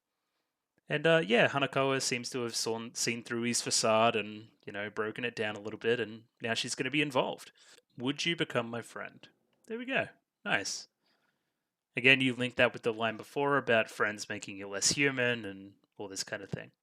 I don't have the finished product to make the inferences yet, but they're setting up a lot of stuff. It's cool. There's this Madison Square Garden bag, so I think the implication is that this is Hanakawa's bag that they carried the leg in, which is kind of freaky, but it is what it is. And yeah, that was a question I had as well. Like, what are we going to do about the whole Shinobu leg situation? How's that going to work? And yeah, as she consumes the legs, she becomes, what's the word, like older and older, I guess. So here she's probably like 8. In the next one, she's probably like 14, 15 maybe. Then in the one after that, 18, 20. And then back to her full self by the end, I feel. And I just find this shot of Shinobu very funny. Like the bit of comedic exaggeration on the bite as well. Very cartoony. It's cool. Then we get one of my favorite scenes probably in this part, kind of the scene between Oshino and Araragi. Where Araragi kind of voices a little bit of his insecurities about the whole situation and if he can do all these kind of things that he says he's going to do, and Oshino just tells him to calm down and all that. It's very big brother little brother. That's the vibe that I got anyway. Like it's easy to get overwhelmed in this situation, right? And clearly he's not feeling okay at the moment, and that's okay. And Oshino kind of comforts him. It's nice. It's cool. It still ends with Araragi's line, "Don't talk like you know me." He's still pushing him away a little bit, but I think again Oshino sees through that a little bit. It's, he's been around the block. Yeah, and this is the new Shinobu design for now. Very not okay, but that's okay. Put some clothes on, and we're sweet. That's all it's about. Now it's April 1st. Hanakawa, in the kind of Madison Square Garden bag, brings Araragi a change of clothes, which apparently he needs because the ones that he has are like torn up, I guess. But I don't know, I thought he looked cool. And this results in a nice little character scene between Hanakawa and Araragi, with some interjected, I guess I'd call it exposition from old Shinobu there. Again, the use of the cars and traffic in these scenes with Hanakawa and Araragi. I mentioned that this mirrored a scene in Bakemonogatari in which Hanakawa was seen in a bunch of traffic when talking with Araragi, and kind of the build up of the traffic and the fierceness of the traffic kind of met her mood a little bit. Here's much the same, like time has slowed down, right? She feels like time has slowed down with Araragi, if that makes any sense, right? Her whole world has been changed, as evidenced by the world not acting as it should. So that's 3 instances now that I can count where traffic is involved with the metaphor with Hanakawa and her current mood. So I'm pretty sure that's a trend and it's one to watch in the future, I think. They also pondered a little bit regarding kind of the knowledge of oddities bringing them out. I think somebody in the comments once mentioned once you learn a new word, you start seeing it everywhere. And that's kind of what's happened here. Araragi learns of vampires and is immediately drawn to vampires, right? He immediately starts seeing them, well, not everywhere, but it's coincidental that basically the next person he meets that day is a vampire. And yeah, it's kind of an interesting, I guess you could call it deconstructive or a little bit meta of the way that stories work and the way that events in a story happen, right? Where yes, this is how this supernatural phenomenon works in the Monogatari series, but it's also how stories work, right? Where we need to hear a mention of something, and then that something then becomes the plot, if that makes any sense, right? It's not until this is just one that came to my head. It's not until that Frodo learns about this one ring that it becomes extremely important, and it becomes all that he can think about, and all that kind of thing, right? I don't know. Nisio isn't smart. That's all I'm trying to say. But yeah, now basically to the main crux of the scene. Araragi has to change his clothes, and Hanakawa brings underwear, so he has to strip. And we get a little bit of man service finally. Woo! Look at those abs. Let me bring them up. Like she's just staring. It's like a male model. And yeah, they do the kind of what's the other one where they do this? Where somebody gets a power and they kind of yeah, like Spider-Man, right? Where Peter Parker will get the Spider-Man powers and then kind of buff up a little bit, right? Where Araragi gets the vampire powers and it causes him to power up in a way, physically. So yeah, Hanakawa wants to touch his abs. This begets the question that I kind of had as well, right? Where how does Araragi not know that Hanakawa likes him at this point? Like she's literally like, I want to touch like your body. I don't know. Again, he's a bit dense and feeds into his own self-loathing thing as well. I understand why. It's just a little bit funny. This causes Hanakawa to get flustered a little bit, go to the other side of the room, and kind of find the dirty magazine, the exciting magazine that we saw from before, which causes the whole social dynamic to change, and she then now has the upper hand, especially considering the what is it like the it's about the glasses girls. That's the magazine you got. That's funny. Great rom-com esque scene. It was very good. It was a nice little change of pace for the rest of the movie. It was good. Now we have a little bit of I guess I'd call it exposition again with Shinobu, who explains the deal with Episode. Episode is a half vampire, half human, much like Araragi is at this point, and they kind of both go, from either side. If that makes any sense. Episode resents vampires because he isn't vampire enough to be with any of their cliques or anything, any of their like clans, and he's feels like he's not a human anymore either. He's kind of in between, and that causes some angst for the whole situation. I feel it's kind of his thing. His character is kind of like a little brat, and I really enjoyed him. I thought he was a great little villain, especially what he does to Hanakawa and how Araragi responds. Oh yeah, that's before I mentioned this scene, which is insane, where she like scrambles her own brain to remember something. Like what the hell? It was so gross. And when her eyes like doing crazy stuff, yeah, not for me. Yeah, again, this seems to be at the school. So did all three fights take place at the school as well? That's another connection there. I don't know what it is about the character design, but you can kind of just look at him and tell that he's a shit. And yeah, he kind of has teleport powers, and he throws his crucifix to, kill things. And then teleports to it and throws it again, and teleports to it and throws it again. Like a weird boomerang type situation in a way. I don't know, pretty cool design for a fight as well. Something different, like a ranged user, where we haven't seen a lot of ranged combat. Oh, except for the whole baseball thing, but you know what I mean. We get some lead-in shots as well of Hanakawa kind of looking around for Araragi. Initially, he tries to go to reaction out of Araragi as well. Araragi doesn't bite and kind of says, whatever, I don't care, and kind of proceeds nonplussed in a way. He needs something else to kind of, hit a nerve, I guess. Again, just some really cool animation here, the blending of the different styles. This stuff here is really awesome. The repetition of this shot is hilarious. just some good stuff all around here from a fight perspective. And this is only the first half of the fight. Hanakawa says that he's missed.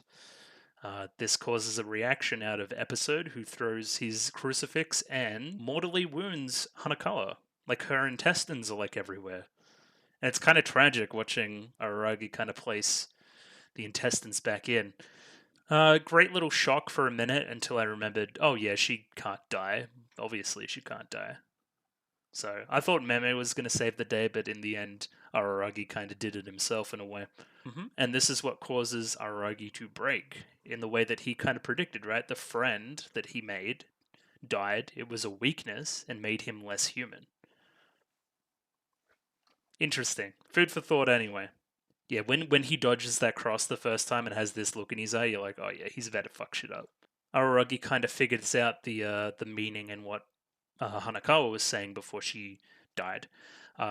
He's missed. He's got a water-like quality to his teleportation, so if we put dust in it, then the teleportation won't work, and that's kind of how it works. I didn't get this initially, but I got there in the end, I think, so it is what it is. And yeah, Araragi kind of snaps, strangles him. He fully intended to kill him here if not stopped by Oshino, so again, look at this, right? He's that attached with Hanakawa that he makes this face. He's that like torn up about it all.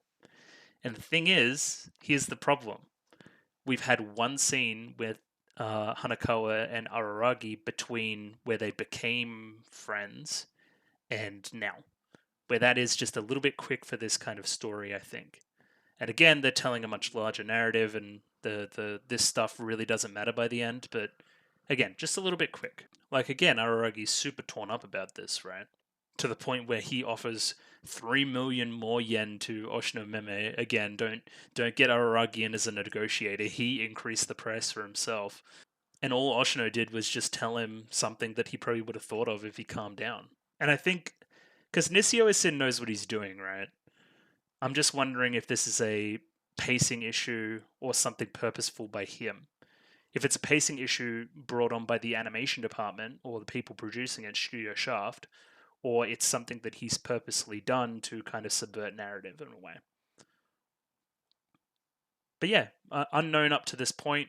It's also quite pointed how he uses the blood from his heart to kind of resurrect her. So, again, take with that what you will and what that means about humanity and potentially his feelings for Hanakawa at this point and all that kind of stuff. Oshino Shinobu becomes legal, so at least I'm hoping she's legal. I mean, maybe not. And I think I noted during the reaction that they must have had such fun kind of designing these different iterations of Shinobu. And yeah, she's growing more and more powerful. I wonder if she's not lying a little bit as well, that Araragi still needs to go and kill this final vampire hunter, or at least defeat this final vampire hunter. That's another connection I just thought of. First one subjugates. He almost kills the second vampire hunter Episode, and with guillotine cutter, he just murders him. Again, the progression of human to monster. I guess this is as good a spot as any to talk about kind of where we're going with this story now. Oshino Meme said he was the mediator. He keeps the balance of power. My question immediately was, so who do we fight now? And then it clicked. We fight Shinobu. The balance of power has been tipped in a way that isn't okay and needs to be rectified, and, they've made her too strong. And I guess that's where we're going. It's going to be interesting to see how we get, I think it's 1 hour, 20 minutes out of that, but I don't know. They've done it before. How long is this scene? 47 minutes through to 57. Again, this is another 10-minute scene of them kind of in this field. Again, probably one of the highlight scenes of the of the movie. This kind of setting sets, like, it's a great tone, because there's enough clouds in the sky to where it's blocking the sun, so Araragi's not going to die. I think that's their justification anyway. You kind of got this wheat field that's really well rendered. I don't know, the tone of it is kind of like mournful, right? Where it's like a goodbye, like a sunset, right? That's why I kind of thought before the ending scene that that Hanako is actually going to be gone for the good for this portion of the story. I wondered if she would have been his savior at this point, because he kind of mentions as much, right? But yeah, I don't know how much I'll break this down kind of line by line, because I kind of went through it already in the reaction portion. But yeah, I mean, it's extremely good. They eat like these really like realistic sandwiches, and then, I don't know. Hanakawa gives him her panties, which is, it is what it is. And then that he treasures those so much. I wonder if he gives them back in the end. I guess we're going to have to see. I guess this is the most important pressing line for the Araragi Hanakawa dynamic. No matter how long it takes me, I'll be sure to repay my debt to you for being my friend, for, pulling me out of this, for saving me, and for doing all these things, right? I guess this could be seen as kind of the most human Araragi's been totally. The most connection he's had with Hanakawa up to this point, which is juxtaposed by the next scene where he is the most monstrous. But I mean, there's loads of good stuff in this scene. I like how instead of coming at it from a really angsty point of view, he still tries to convince Hanakawa to leave, right? And this is more out of care for her and how much it would affect him if she died. Because he saw the person that he became when she was threatened and didn't like that person. So, of course, when she's threatened again, he becomes more monstrous. Again, friends make you less human. That scares me, The music that plays during the scene is exquisite. It's like something I mentioned, it's like something out of a JRPG, like one of those iconic tracks that kind of plays during a big emotional moment. Really well done, executed perfectly by all the creative stuff involved. Hanako's kind of admission that she's here because she likes being here. It's not for any particular reason. That Araragi probably thinks too highly of her.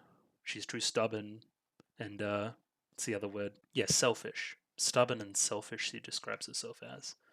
Again, I really thought that Hanako was going to leave for good after this. They did a great job of faking me out, I think.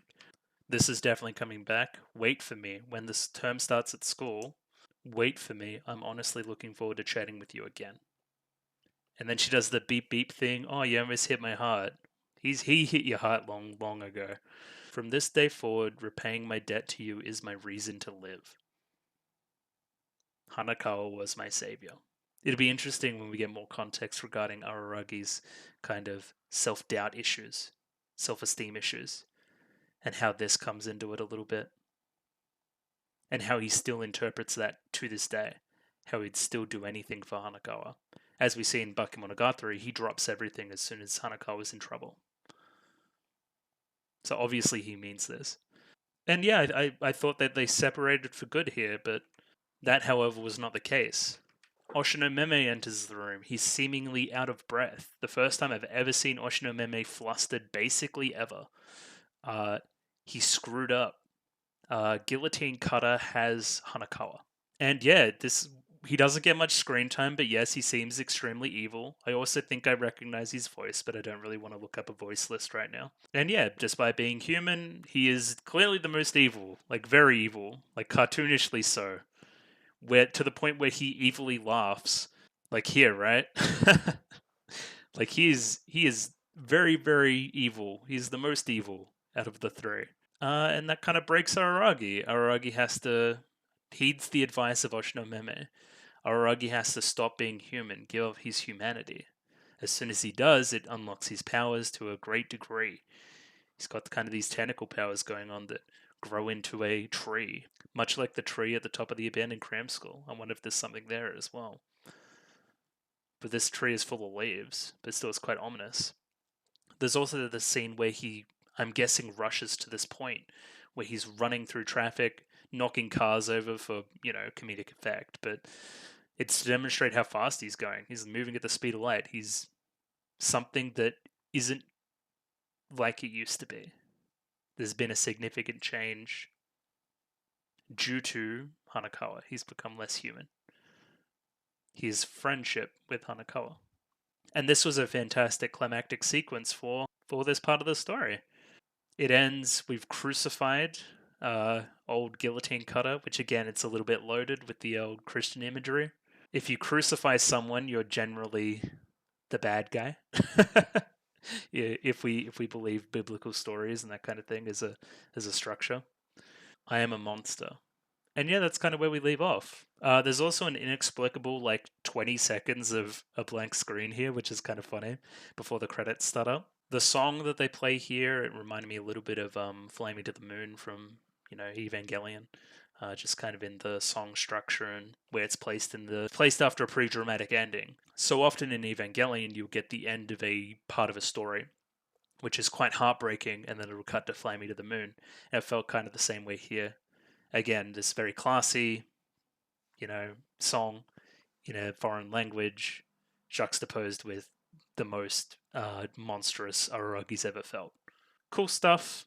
Again, we get our little preview right at the end. I'll just skip to it. And yeah, it seems like Shinobu's going to be the bad guy now. Meme again says that he messed up. She's now too strong. How do we stop this? And yeah, I don't really know. It's very interesting. Again, we made our friend too strong. Was that friend always entirely honest with us? Or was it the body parts returning to her that made her more evil like this, right? Was she more human with less of herself around? Because she's seemingly becoming more, I don't know, aloof as she grows up throughout this movie here. So I don't know, maybe there's something in that when she becomes fully whole, she disregards humans as something just for her to feed on again. I don't know, that's more discussion for next week, I think. And yeah, I think we're going to leave it there. So yeah, in summary, pretty good movie. Enjoyed it enough. Again, clearly one part of a larger narrative. There's not really much closure here, and that's okay. There were some standout scenes. I really liked the one with Oshino and Araragi. I really liked the one with Hanakawa and Araragi. Both of them really now. The one at the very start and the one kind of in the wheat field. And yeah, there was some sick action. Yeah, some really amazing animation too. Just, very high effort. I just wonder how this would feel in novel form. And when I finish this whole reaction series, I may invest in the novels to have a read myself because I just want to see how much it's different. Anyway, that's enough for today, and I'm gonna start packing up. So a bit more chill stuff before I leave. If you like the video, consider liking the video. If you like the video and want to see more, subscribe to the channel. Comment below anything you thought about this episode, anything you thought about my analysis, anything I can do to improve my presentation, please comment below. And I'm doing follow for follow on Twitter at the moment, so follow me on Twitter if you want to get in on that action and gain an extra follower in the process. But rightio, thank you very much for watching again, and I'll catch you guys next time. Thank you very much. See you later.